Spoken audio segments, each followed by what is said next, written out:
इस वीडियो में बताई गई सारी बातें वास्तविक है, इसका काल्पनिक दुनिया से कोई ताल्लुक नहीं है। इसलिए कोई बच्चा अपने रिजल्ट को और बेहतर बनाना चाहता है तो कृपया करके इस वीडियो को अंत तक जरूर देखें और वीडियो को लाइक, शेयर एवं चैनल को सब्सक्राइब करें। हेलो एवरीवन, आप लोग आशा करता हूँ बहुत अच्छे होंगे। ठीक है, सब कुशल मंगल होंगे। सबसे पहले तो महाशिवरात्रि है आज, उसकी सबको हार्दिक शुभकामनाएं। ठीक है, अब मेरी एक बात ध्यान सुनेंगे। हम लोग क्लास 12 का कल हिंदी का पेपर हो गया भैया। हिंदी के पेपर होने के बाद जो मेरे स्टूडेंट्स हैं उनमें से मैंने कई लोगों से बात करी, उनका बहुत सारे क्वेश्चंस रहे, बहुत सारी क्वेरीज रहे। उसके रिगार्डिंग में छोटा सा वीडियो बना रहा हूं कि आप लोगों को how to increase marks in your. आप लोगों को आता सब कुछ है, आप पढ़ के सब कुछ गए हो, लेकिन फिर भी हमारी थोड़ी कुछ गड़बड़ हो जाती है, तो उससे रिलेटेड भी छोटा सा वीडियो बना रहा हूं कि आप लोगों को how to increase marks in your examinations.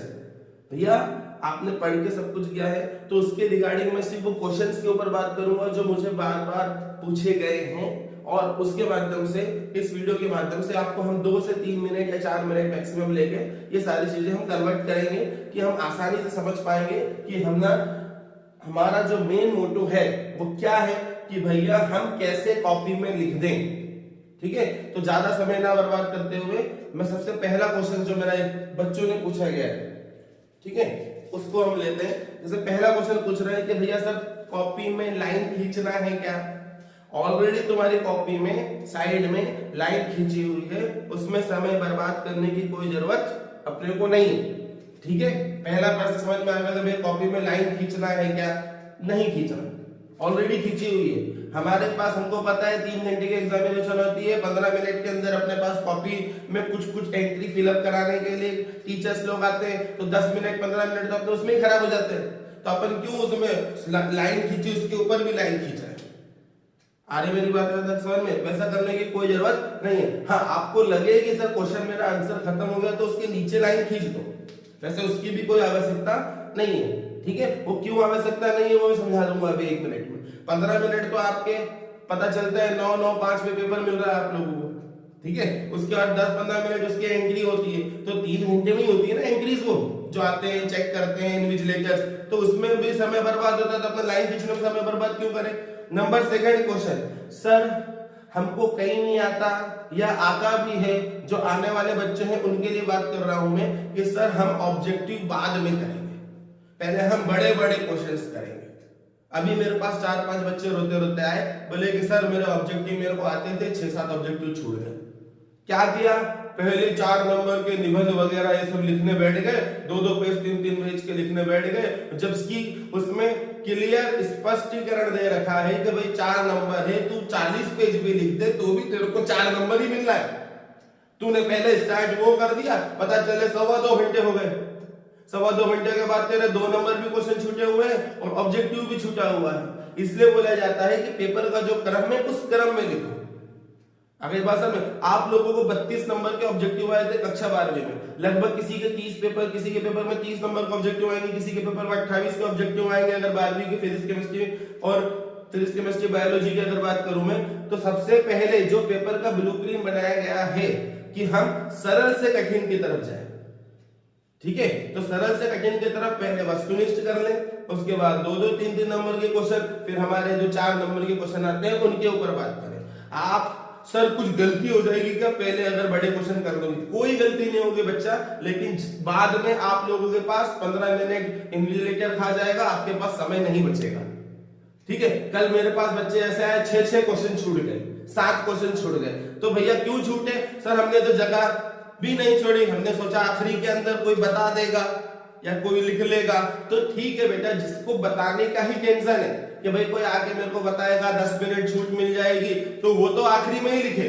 लेकिन जिसको सब आता है और वो चाह रहा है कि सबसे पहले मैं बड़े क्वेश्चन लिखूं, तो बेटा मेरी एक हाथ जोड़ के विनती है, सबसे पहले ऑब्जेक्टिव निपटा ले, बाद में समय तू खुद इतना रम जाएगा कि रमता जोगी बन जाएगा। 2 घंटे 20 मिनट हो जाएगी, उसके बाद तेरे को लगेगा यार 20 मिनट में फिर जो आते भी होंगे वो भी छूटेंगे या उसमें भी गलती होगी। ठीक है, तो पेपर को क्रम से लिखो। तीसरा क्वेश्चन है कि सर दो पेन का इस्तेमाल कर सकते हैं, बिल्कुल कर सकते हो। वही मैं बोल रहा हूं आपको, सबसे पहले प्रश्न लिखने के लिए, प्रश्न क्रमांक लिखने के लिए काले पेन का इस्तेमाल कर लो और प्रश्न का उत्तर लिखने के लिए ब्लू पेन का इस्तेमाल कर लो। इसके अलावा वहां पर कॉपी में कोई भी कलरिंग करने की जरूरत नहीं है, ठीक है। सीधा सा सवाल समझ में आ गया। दो पेन इस्तेमाल कर सकते हो। मेरा एडवाइस है कि भैया आप बॉल पेन ही इस्तेमाल करें। अभी गलतियां मत करना, जेल पेन पीछे कॉपी पे छप जाता है, ठीक है। आगे हम और बात करें कि भैया डिजाइन बड़े बड़े डब्बे बना देंगे, उसमें समय बर्बाद करेंगे, कलर और ले जाएंगे, तो जिंदगी भर कलर करते रहना, अभी मत करो। आ रही मेरी बात समझ में, ठीक है। उसके बाद रहता है कि भैया प्रश्न 1 का उत्तर, प्रश्न 1 का अथवा का उत्तर। क्यों समय बर्बाद कर रहा है, सीधा लिख दे प्रश्न 1 ऑब्लिक अथवा, प्रश्न 2 ऑब्लिक अथवा। तो ये अथवा इसलिए कॉपी चेक करने वाला 100% प्रश्न 1 का आपने अथवा भी लिखा है, भले आपने अथवा मेंशन नहीं किया है, तो 99 या 100% तो वो समझ जाता है कि इसने कौन सा उत्तर लिखा है। लेकिन फिर भी पूरा बड़ा बड़ा लिख रहे हैं, प्रश्न 1 का अथवा बीच सेंटर में लिखेंगे, क्या मतलब, क्या मजा मिलता है उनको। प्रश्न 1 उसका 1 का उत्तर, प्रश्न 2 का उत्तर, उसमें और फिर नीचे डबल लाइन और खींचेंगे। उसमें समय मत बर्बाद करो। 3 घंटे आप लोग, कई लोग ऐसे हैं कि जो 3 घंटे सिर्फ एग्जाम में बैठते हैं, तो उनको पता ही नहीं चलती है कि 3 घंटे कहां चले गए। तो आप सिंपल लिख दो प्रश्न 1 उत्तर, प्रश्न 2 का ऑब्लिक में अथवा का उत्तर। लंबी लंबी लाइनें नहीं खींचना है। उसके बाद हमारे पास आ जाएगा, सर जितने पेज भरेंगे उतने नंबर मिलेंगे। बारात में आया क्या, ऐसा कुछ नहीं होता। बोर्ड में इतनी इन्विजिलेटर को इतने सख्त निर्देश दे रखे हैं, ऐसा कुछ नहीं होता। कॉलेजों में होता होगा, क्योंकि आपकी कॉपी वो देख खुलवा सकते हो आप, किसी के कम नंबर आएंगे वो कॉपी खुलवा सकता है, ठीक है। तो वो बोर्ड का जो इन्विजिलेटर है उसको सख्त निर्देश दे रखा है कि जो सही है वही लिखना। लैंग्वेज पेपर में 1-2 नंबर ऊपर नीचे आ सकते हैं, लेकिन सबसे पहले अगर हम थ्योरेटिकल कॉन्सेप्ट्स की बात करें, फिजिक्स केमिस्ट्री बायोलॉजी की बात करें, तो वहां में मन से लिखने पर तो कोई बात पैदा होती ही नहीं है, ठीक है। हमेशा कुछ क्वेश्चंस के मैंने आपको जवाब दिए और उसके बाद हम समझाएं कि हमारी कॉपी नीट एंड क्लीन होना चाहिए, ठीक है। बच्चों के 2 क्वेश्चन बच्चे रोते रोते बाहर निकलते, सर हमारा पेपर छूट गया। क्यों, पहले हम निबंध करने बैठ गए, आखिरी में ऑब्जेक्टिव करने का समय नहीं मिला। भैया पहले ऑब्जेक्टिव कर ले, वो पेपर पहनाने वाला पागल नहीं है कि section A, section B, section C, section D. अगर तूने पेपर देख लिया, और सबसे बड़ी चीज, अब कुछ टिप्स देता हूं, है ना। ये तो सारे सवाल जो मेरे पास कल आए थे, अब कुछ टिप्स देता हूं, ध्यान सुनेंगे। क्वेश्चन नंबर 4वां लिख रहा हूं, 5वें क्वेश्चन में ध्यान है, ऐसा मत करना। लिख 4था क्वेश्चन रहा हूं, ध्यान है, 5वें क्वेश्चन का आंसर ये रहेगा, तो चौथा भी बिगाड़ लेगा।